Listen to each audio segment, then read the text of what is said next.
Hứa chưa? Rồi đó cả. Nào anh được còn đôi.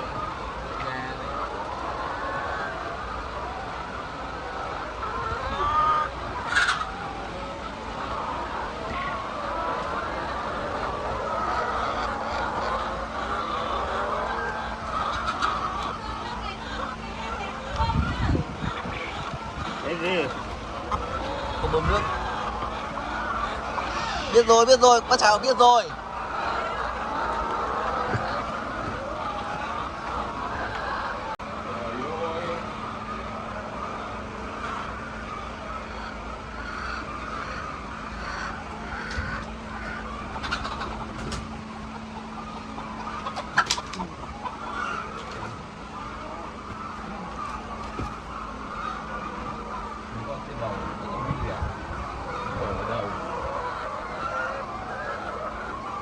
Có chẳng bao giờ bị nổ mổ mặt chưa? Đẻ thì đâu cái phản xạ mắt rồi bây giờ em đã qua nào ấy phản xạ ấy này không có để nó mổ mắt. Mù. May nó mổ mặt thì mổ mắt cũng. May nó mổ mắt chứ mổ mặt thì mù.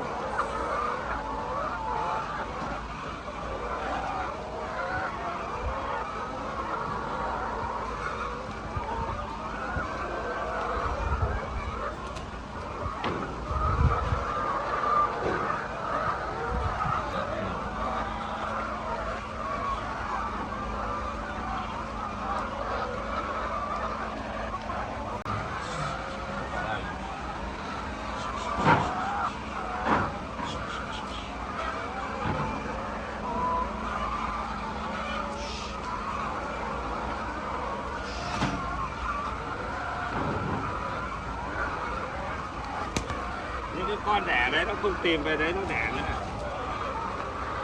Là để đi đâu hết thì gì? Đây. Ở ngoài hết rồi.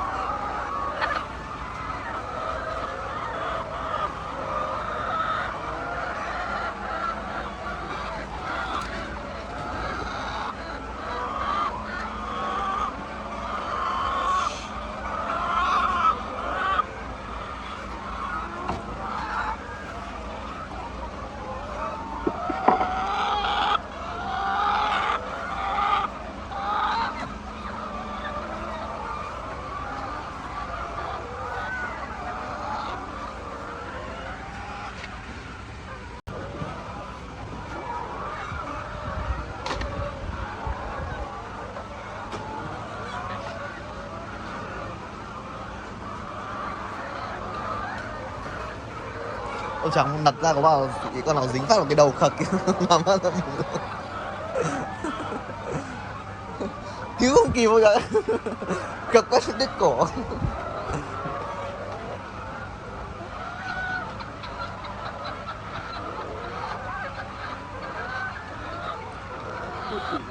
Phải đi.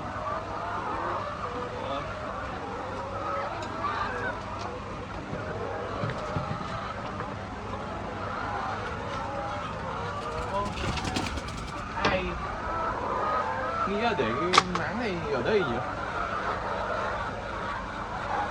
Mở được cửa. Ảo. Ui. Để hết về đây rồi.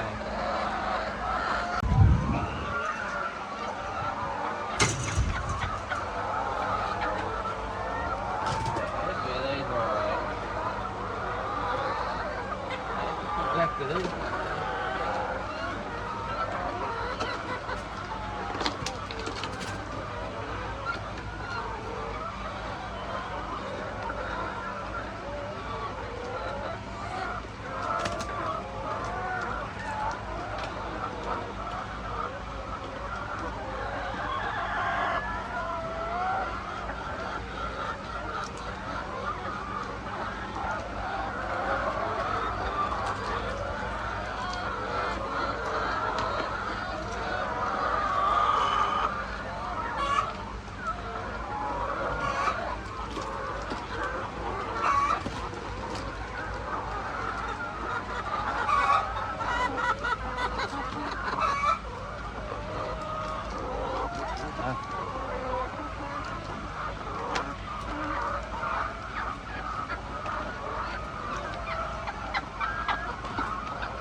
Sướng.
Thằng chó cái đầu này bê tông vỡ hết rồi không?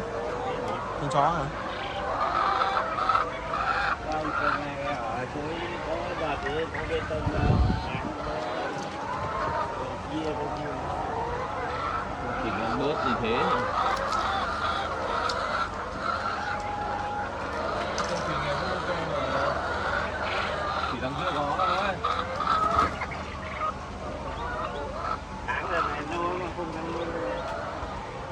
Đi làm nhiều việc không luôn.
Đứng thẳng ấy vẫy như con gà thôi. Đấy, gì nhỉ? Ủa.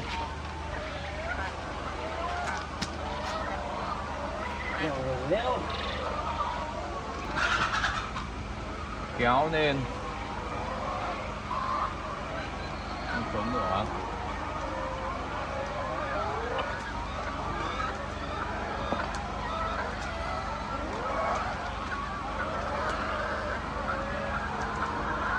Cưa to đấy. Đây, sau nó to đường.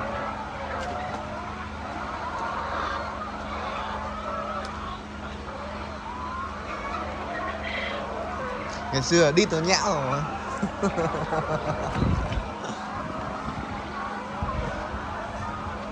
Bé.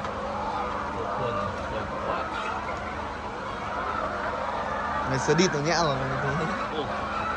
Có cả thì chúng ta chưa.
ให้ชุดไข่ เดียว ตำรวจให้ชุดไข่ดีนะประเทศ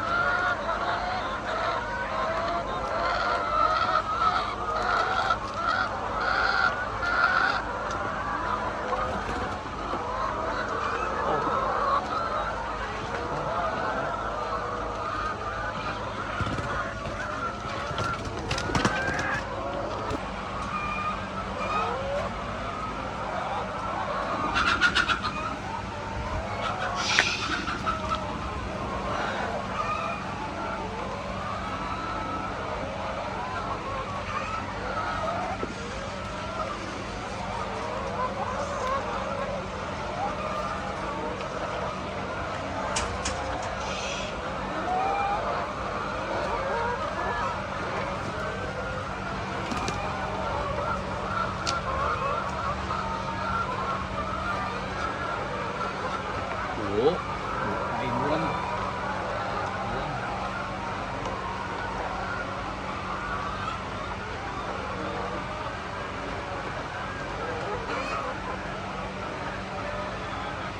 เดี๋ยวซิ่งเนี่ย